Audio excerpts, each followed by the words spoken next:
बिस्मिल्लाहिर्रहमानिर्रहीम। ये दूसरा लेक्चर है चैप्टर 4 के एक्सरसाइज का। अभी तक मैंने आपको पिछले लेक्चर में मैंने डिस्कस किए थे पहले 4 प्रॉब्लम्स। इसके बाद 5th और ऑनवर्ड प्रॉब्लम डिस्कस करेंगे। 5th प्रॉब्लम जो है ना, ये डिविडेंड ग्रोथ मॉडल के ऊपर है, जिसमें फेजेस में ग्रोथ होता है। यानी प्रेफर्ड स्टॉक में एक कांस्टेंट डिविडेंड होता है जिसके ऊपर लिखा होता है कि 8% का डिविडेंड है, डिविडेंड वाला शेयर है, 10% वाला डिविडेंड वाला शेयर है, 9% वाला डिविडेंड शेयर है। लेकिन उसमें डिविडेंड बढ़ता और घटता नहीं है, उसमें सिर्फ वही डिविडेंड होता है जो उसके ऊपर एक्सप्लिसिटली लिखा हुआ होता है कि ये प्रेफर्ड शेयर 8% का है, 7% का है, 9% का है, 10% का है। मीन्स जो परसेंटेज उसमें लिखी हुई होती है उसके ऊपर उसको डिविडेंड मिलता है, तो उसी में इंक्रीज और डिक्रीज का सवाल पैदा नहीं होता। इसी तरह अगर हम बॉन्ड की मिसाल ले लें तो बॉन्ड में भी एक कूपन रेट होता है जो कि उस बॉन्ड की पूरी मैच्योरिटी तक आपको वही कूपन रेट के ऊपर इंटरेस्ट मिलेगा, उसमें भी इंक्रीज और डिक्रीज का सवाल पैदा नहीं होता। लेकिन जब हम कॉमन शेयर की बात करते हैं तो कॉमन शेयर में dividend declaration solely on the discretion of the board of directors होता है कि कितना डिविडेंड वो डिक्लेयर करते हैं। फॉर एग्जांपल हो सकता है कि डिविडेंड पहले 3 सालों के लिए 2 रुपये पर शेयर हो, फिर उसके बाद वो थोड़ा सा इंक्रीज कर ले 4 रुपये पर शेयर हो जाए, फिर उसके बाद हो सकता है कि अगले 5 सालों के लिए ये ग्रोथ डिफरेंट हो। ये भी हो सकता है कि आज 2 रुपये है, कल को वो 2.5 हो सकती है। तो डिविडेंड जो है वो कॉमन शेयर के केस में कांस्टेंट कांस्टेंट नहीं होता, ये चेंज होता रहता है। तो इसी वजह से जो अभी तक हमने चैप्टर प्रॉब्लम 4 में हमने डिस्कस किया वो कांस्टेंट ग्रोथ था। अभी ये कांस्टेंट ग्रोथ नहीं है, अभी इसी में ग्रोथ फेज है। पहले 3 साल के लिए एक ग्रोथ होगा, दूसरे 3 साल के लिए दूसरा ग्रोथ होगा। तो वो डिविडेंड इंक्रीज होता है वक्त के साथ। जब डिविडेंड इंक्रीज होता है तो हमें फिर डिफरेंट फार्मूला यानी कैलकुलेशन ज़्यादा करनी पड़ती है। तो इस क्वेश्चन को हम डिस्कस करते हैं। ये है डेल्फी प्रोडक्ट कॉरपोरेशन करंटली पे अ डिविडेंड ऑफ $2 पर शेयर्स। यानी अब भी आपको कितना पे इस डेल्फी टेक्निक की कॉमन शेयर पे मिल रहा है डिविडेंड, 2 रुपये पर share. And this dividend is expected to grow at rate of 15% annual rate for 3 year. यही 2 रुपये जो है ना, ये बढ़ेगा आगे 3 साल के लिए कितना, 15% के हिसाब से। यानी पहले 3 साल के लिए जो 2 रुपये है ये बढ़ेंगे, कितना हो जाएंगे, यानी 15% के इंक्रीज से ये आगे डिविडेंड में ग्रोथ आएगा। And then a 10% rate for the next year. उसके बाद जो 3 साल होंगे उसी के लिए क्या होगा, उसी के लिए ये 3 साल इसके ऊपर और जो है ना वो अगले 3 साल के लिए 10% ग्रोथ रेट पे इंक्रीज करेगा। फिर उसके बाद यानी छठे साल के बाद, छठे साल के बाद after 6th year it is expected to grow at 15% rate forever. ये फिर 5% कांस्टेंट ग्रोथ रेट लग जाता है। what would you place on the stock if in 18% rate of return was required. अगर आपका रिक्वायर्ड रेट ऑफ रिटर्न 18% है, यानी आप इसी तरह के सेम रिस्क लेवल के ऊपर आपको 18% पैसे मिल रहे होते हैं दूसरे इन्वेस्टमेंट अपॉर्चुनिटी से, तो आप कितना इस शेयर्स को देंगे। अगर वो अभी उसका डिविडेंड आज के दिन का 2 रुपये है और वो 15% के हिसाब से अगले 3 साल के उसका डिविडेंड बढ़ेगा, फिर उसके बाद अगले 3 साल के लिए यही डिविडेंड 10 साल के लिए बढ़ेगा, फिर उसके बाद ये 5 साल के लिए फॉरएवर ये डिविडेंड बढ़ जाएगा। आप इसको कितना प्राइस देने के लिए तैयार हैं, question is this. What value would you place, यानी कितना वैल्यू आप इसका रख लेते हैं।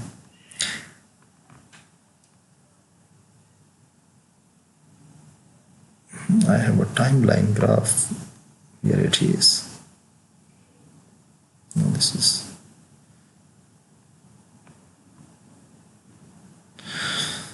fine. ये जो येलो मैंने शो किया है ये पहले फेज को हम डिस्कस करेंगे। ये है साल ग्रोथ रेट कितना है, डिविडेंड ग्रोथ रेट फार्मूला कितना है और हमें कितना डिविडेंड मिलेगा। अभी अगर ₹2 है तो 1 साल के बाद वो 15% के हिसाब से बढ़ के $2.3 बन जाएंगे। अगर आप ये ग्रोथ फार्मूला देखते हैं तो D0 1 + G⁻n, तो 2 D0 है, दैट इज D0, ये ₹2 D0 है, $2। तो ये यहाँ पे हमने पुट कर लिए। इसके साथ जब हमने फार्मूला लगा लिया, 1. G जो है ना वो 15% है, उसका हमने यहाँ पे पुट कर दिया। N जो है ना वो 1 साल है, तो हमारे पास ये वैल्यू आ गई डिविडेंड की।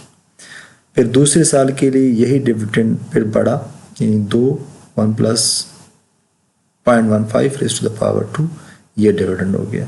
फिर 3 साल ये 15%, B3 2 1 + ये हमने G की वैल्यू लगा ली, हमने N की वैल्यू लगाई, तो हमने जब कैलकुलेट किया तो ये हमारे पास $3.418 डिविडेंड आ गया। अब आ जाएं दूसरे फेज के ऊपर। चौथे साल ये D0 नहीं रहेगा, क्योंकि अभी ग्रोथ रेट चेंज हो गया है। कितना हो गया?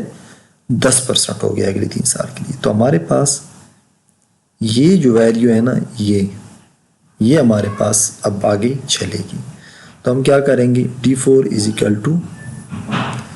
3.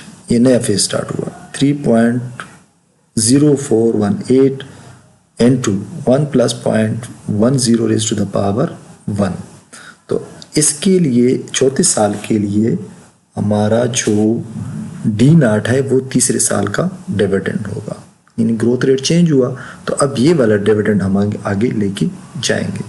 तो जब हम ये वाला 3.0418 को जब हमने ग्रोथ रेट 10% लगा लिया तो वो इतना हो गया।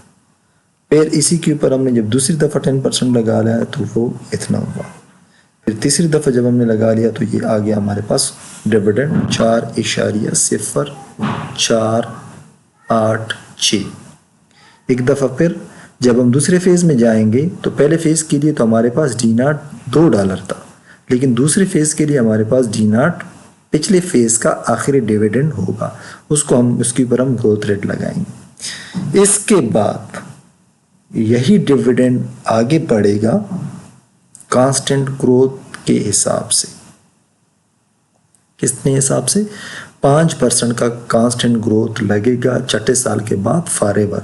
फिर हम परपेचुटी का फार्मूला यूज करेंगे। अब परपेचुटी क्या चीज़ है? एनवीटी और परपेचुटी में बहुत माइनर सा फर्क है। एनवीटी को हम कहते हैं कि जब इक्वल अमाउंट हो, इक्वल इंटरवल हो और स्पेसिफिक टाइम पीरियड के लिए, तो हम कहते हैं that is NVT, equal amount, equal interval और स्पेसिफिक टाइम पीरियड्स। लेकिन जब इक्वल अमाउंट हो, इक्वल इंटरवल के बाद आपको मिले या आप पे कर लें और वो फॉरएवर हो, स्पेसिफिक टाइम पीरियड उसका ना हो, तो उसको हम कहते हैं परपेचुटी।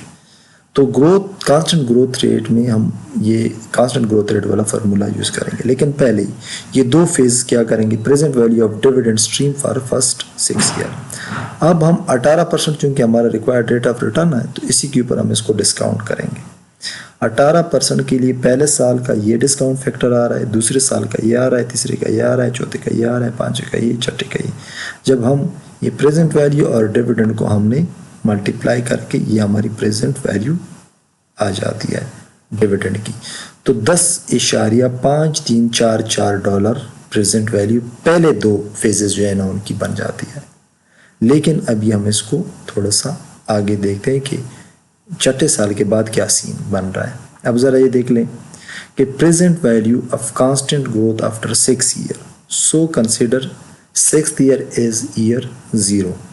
हम यहाँ पे ये करेंगे कि चूंकि हम छठे साल के आखिर में खड़े हैं, अब हमारे पास ये सिचुएशन है कि इसके बाद जो हमारा डिविडेंड है वो 5% के हिसाब से आगे बढ़ेगा। We are standing at the end of the 6th year. तो ये अब हम ऐसा सीन यूज़ करेंगे जो पहले सवाल में हम 0 ईयर पे खड़े थे, तो यहाँ पे हमारे लिए छठा साल 0 ईयर हो जाएगा। तो उसके बाद जो वैल्यू आएगी वो हमें eight the end of 6th year वो वैल्यू मिलेगी। और सेवन्थ ईयर का जो डिविडेंड होगा उसको हम ईयर सेवन्थ ईयर जो है ना हम ईयर 1 कंसिडर करेंगे और हम ये कांस्टेंट फार्मूला यूज़ करेंगे। इसके बाद D1 KE माइनस G, इस फार्मूले को हम अगर थोड़ा सा चेंज कर लें, इस तरह कर लें, ये जो ब्राउन ये जो ये वाला कलर है ब्राउनिश, ये हमने थर्ड फेज के लिए लगा है। सो रिप्लेस D1 विद D7, यानी छठे साल के आखिर में अगर हम खड़े हैं तो D1 जब हम उसकी प्रेजेंट वैल्यू मालूम करेंगे इस शेयर्स की तो D1 की बजाय हम D7 मालूम करेंगे। उसके बाद की माइनस G, तो D7 हम कैसे मालूम कर लेंगे? Dividend of seventh year is छठे साल का डिविडेंड, उसके बाद जो ग्रोथ रेट है 5%। ये जो हमने कर लिया तो हमारे पास ये वाला डिविडेंड 7वें साल का आ गया। इसको हमने फार्मूला में पुट किया कि ई हमारे पास 18% है, it's not 81%, that is 18%, type of mistake. G growth rate is 5% और डिविडेंड एट 7 ईयर इज 4.2510। इसको जब हमने फार्मूले में लगा लिया तो D7 हमने ऊपर ये वाली वैल्यू लगा ली, नीचे इशारिया 1.8, यहाँ पे इशारिया 0.5, तो उसको जब हमने कर लिया तो ये $32.7 वैल्यू आ गई। लेकिन यही वैल्यू हमें छठे साल के आखिर के ऊपर वैल्यू है किस चीज़ की? हमारे शेयर की। छठे साल के बाद चूंकि कांस्टेंट ग्रोथ है तो कांस्टेंट रेट का फार्मूला हमने यूज़ करके ये वैल्यू आफ्टर 6th ईयर है, तो अब इसको हम जब 0 पे लेके आएंगे हम इसको यहाँ पे पुट करेंगे 32.7, इसके ऊपर हम डिस्काउंट फैक्टर यूज़ करेंगे 18% के लिए 6th ईयर वाला, तो ये हमारे पास 12.113 आ जाता है। जब हम इसको पहले दो फेजेस के प्रेजेंट वैल्यू के साथ जमा करेंगे तो हमारे पास इसकी वैल्यू आ जाती है 22.6475। That is the value of share that I will be willing to pay. That value I will place on this share on the constant growth model. So constant growth model में 3 phases इस question में है। अगर आपको कोई question है तो आप नीचे कमेंट्स में, इस वीडियो के कमेंट्स में आप क्वेश्चन पूछ सकते हैं, तो इसको मैं फिर से सॉल्व करके या इसको फिर से डिस्कस करके आपके लिए उसको मैं इजी बना लूँगा, आपके क्वेश्चन को मैं रिस्पॉन्ड करूँगा। Problem number 8, Finstock Incorporated is 9% non-callable $100 par value preferred stock। देखिए मैंने आपको पहले भी बता दिया था कि प्रेफर्ड स्टॉक में जो डिविडेंड होता है वो हमेशा से फिक्स्ड होता है, उसमें ग्रोथ और इंक्रीज और डिक्रीज का कोई क्वेश्चन नहीं होता, तो ये 9% डिविडेंड वाला बॉन्ड है। On January 1 the market price of the share is 73। आपको मार्केट प्राइस इसकी कितना है? 73 रुपये है, यानी ओपन मार्केट में स्टॉक एक्सचेंज पे या कहीं और सेकेंडरी मार्केट में ये 73 रुपये का सेल परचेज हो रहा है। Dividend are paid annually on December 31। If you require 12% annual return, यानी आपका 12% required rate of return and this investment, what is the stock intrinsic value to you on per share basis on January 1, तो आप इसको क्या देंगे? इसी के लिए हम फार्मूला यूज़ करेंगे, कौन सा वाला? परपेचुटी वाला फार्मूला यूज़ करेंगे। परपेचुटी का फार्मूला ये है कि लेट्स सपोज ये फार्मूला हम नीचे को लगा लेते हैं, कंट्रोल सी,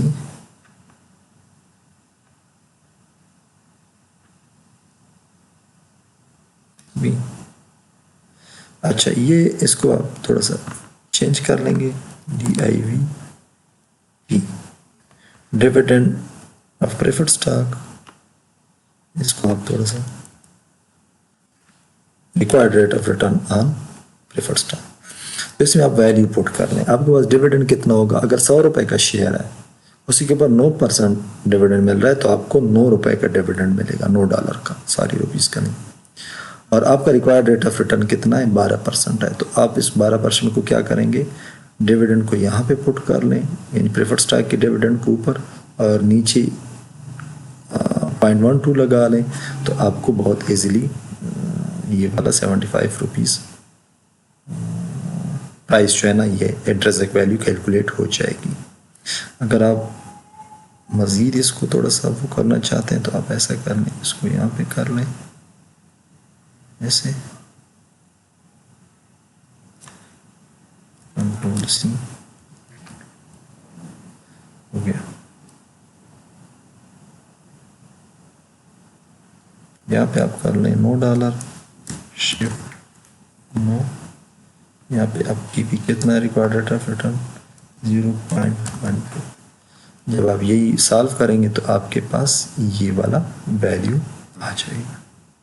तो $75 इसकी इंट्रिंसिक वैल्यू बन रही है। तो परपेचुइटी का फार्मूला बहुत ज़्यादा इजी है, यानी आपको अगर दूसरी जगहों के ऊपर भी कहा जाए कि आपको रिक्वायर्ड रेट ऑफ रिटर्न भी दिया गया हो और आपको कोई अमाउंट कैश फ्लो की दी गई हो तो ऊपर सीधा कैश फ्लो लगा लिया करें और नीचे उसका रिक्वायर्ड रेट ऑफ रिटर्न, तो आपको परपेचुइटी की प्रेजेंट वैल्यू आपको कैलकुलेट हो जाएगी। Moving further to the next question, that is 9th। ये bond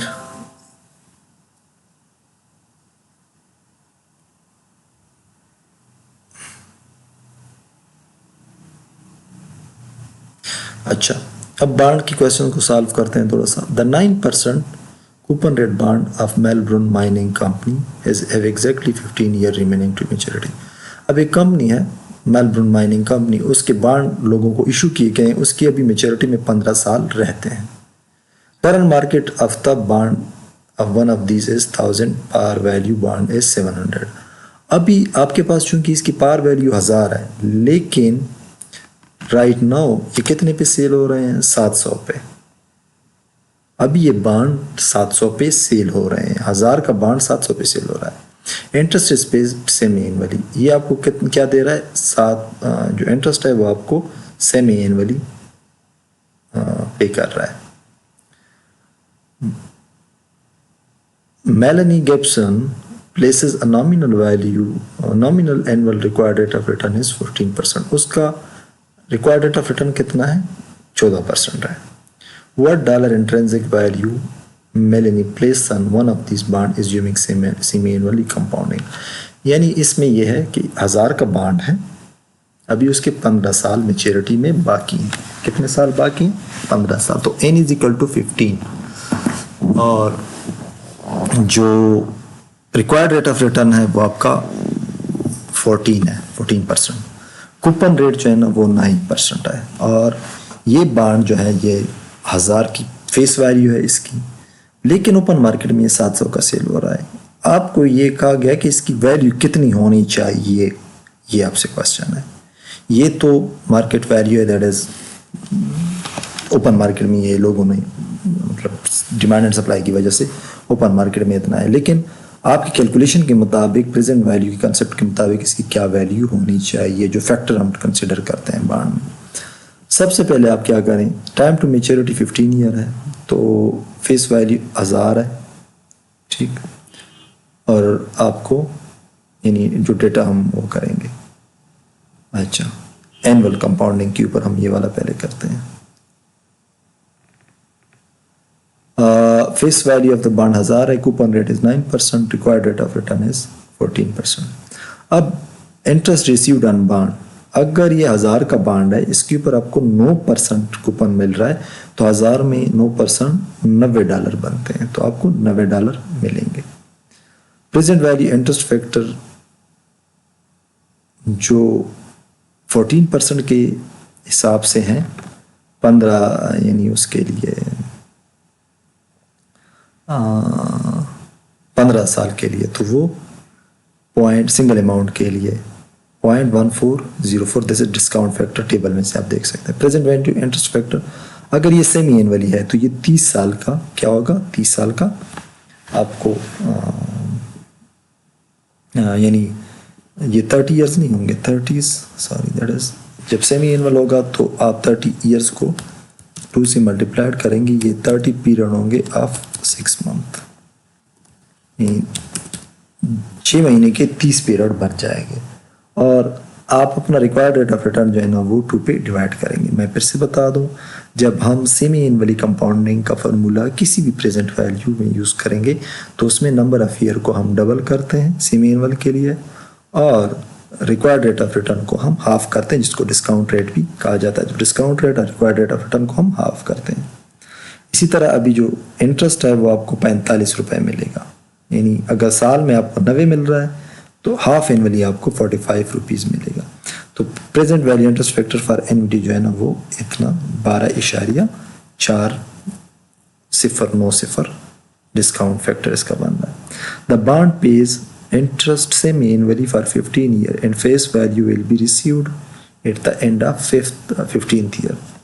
So first we calculate present value for semi-annually interest, which is annuity, and then present value for the of the face value, which is single amount. So present value I and N. I यहाँ पे होगा 7% और N होगा 30 year. तो हमारे पास interest कितना है? Interest 45 है आई, और प्रेजेंट वैल्यू 12 है। जब हमने इसको मल्टीप्लाई किया, ये देखें इन दोनों को हमने मल्टीप्लाई किया हुआ है, ये यहाँ पे हमारे पास 558.41 डॉलर इसकी वैल्यू बन रही है। Present value of the interest present value of the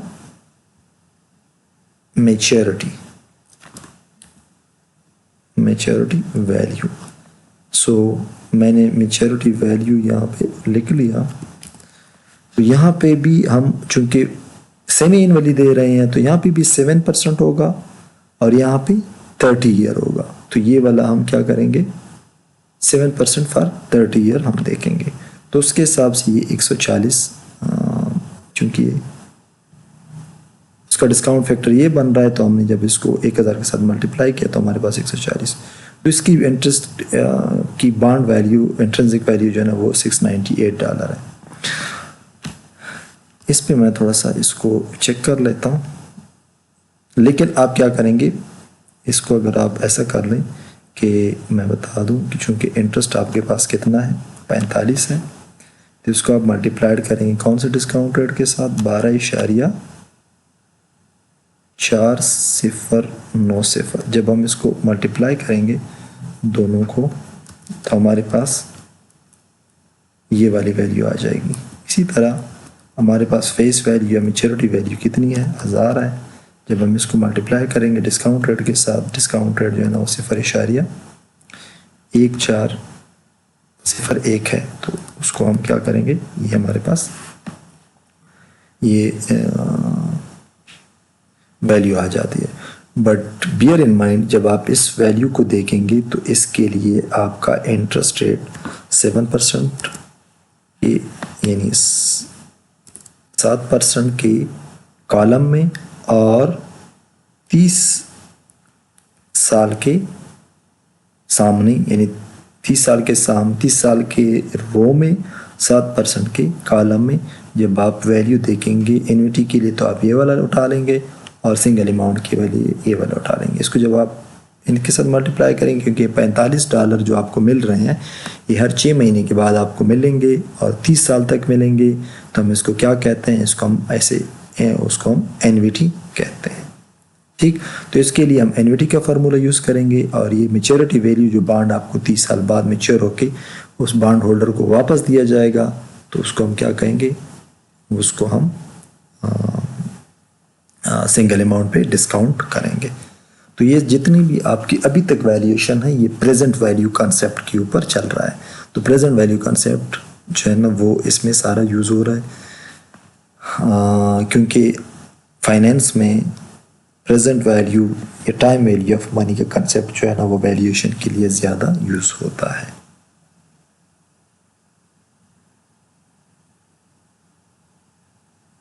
problem 8 already discuss हुआ है ऊपर, तो हम प्रॉब्लम 7 जो है ना वो डिस्कस करेंगे, बट नॉट राइट नाउ। इसको हम आगे क्वेश्चन में आगे वाले लेक्चर में हम इसको डिस्कस करते हैं।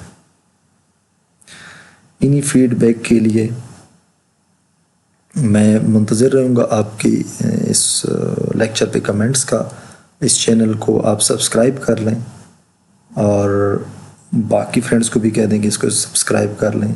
तो ये वीडियोज़ मैंने इसी वजह से उर्दू में बनाई है कि जो लेक्चर मैं किसी CMS पे अपलोड करता हूँ वो इंग्लिश में होते हैं, तो इस यहाँ पे आपके कॉन्सेप्ट भी क्लियर होते हैं और वो वाले लेक्चर भी क्लियर हो जाएंगे आपके।